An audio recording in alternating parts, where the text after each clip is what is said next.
আমার তো সবসময় আমার বাসায় মেহমান আসলে খুব ভালো লাগে। তোমাদের কার কাছে কেমন লাগে অবশ্যই একটু জানাবে। আসসালামু আলাইকুম, কী অবস্থা সবার, সবাই কেমন আছো?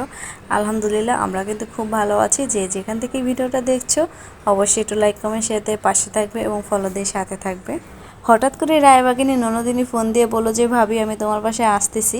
তো শুনে বেশ খুশি হলাম, কারণ মেহমান হচ্ছে আল্লাহর দেয়া একটা উপহার, যেটা সবাইকে দেয় না। আর সবার বাসায় কিন্তু মেহমান যায়ও না।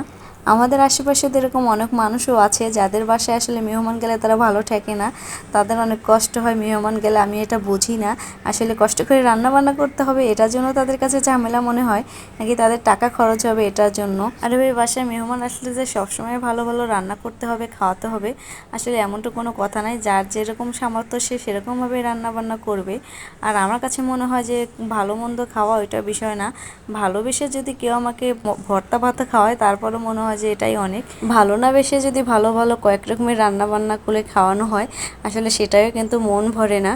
যাই হোক, আমার কাছে মেহমান আসলে সবসময়ই খুব ভালো লাগে, সেটা হোক আমার শ্বশুর বাড়ির কেউ বা বাবার বাড়ির। আর মেহমান আসলে আমি বিভিন্ন ধরনের রান্না বান্না করব, তাদের সাথে কথা হবে, হই হুল্লো হবে, এটাই আমার কাছে ভাবতেই ভালো লাগে।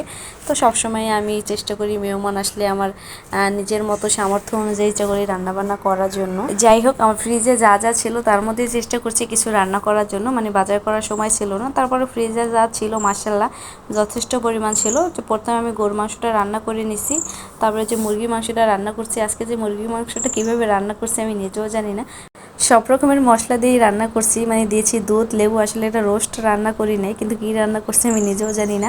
হয়তো নতুন একটা আইটেম, এটা নতুন একটা নাম দিতে হবে, কিন্তু খেতে কিন্তু বেশ মজারই ছিল।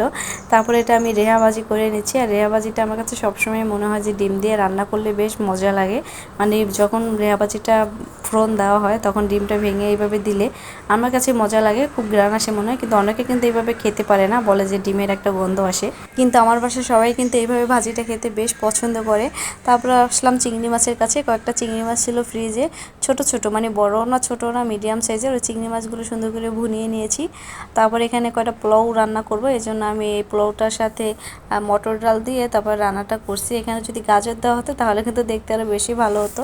আর এই পোলাওটা কিন্তু খুব সুন্দর ঝরঝরে হয়েছিল, দেখো মাশাআল্লাহ। রান্না করতেছি আর ভাবতেছি যে খাবার শেষে যদি একটু মিষ্টি কিছু না দেওয়া হয় তাহলে তো 16 গলা পূর্ণই হবে না। এই জন্য ভাবলাম একটু সেমাই রান্না করি। এখানে আমি গুঁড়ো দুধ, তারপরে গরুর দুধ আর যে লিকুইড একটা দুধ থাকে, মানে যে এই দুধটা, এটা দিয়ে দিয়েছি। আর কয়েক রকমের দুধ দিয়ে যদি রান্না করা হয় তাহলে মনে হয় যে একটু বেশিই মজা লাগে। তো লাস্টার সেমাই এই যে সুন্দর করে রান্নাটা করে নিয়েছি, উপরে কয়েক রকমের বাদাম ছিটিয়ে দিয়েছি।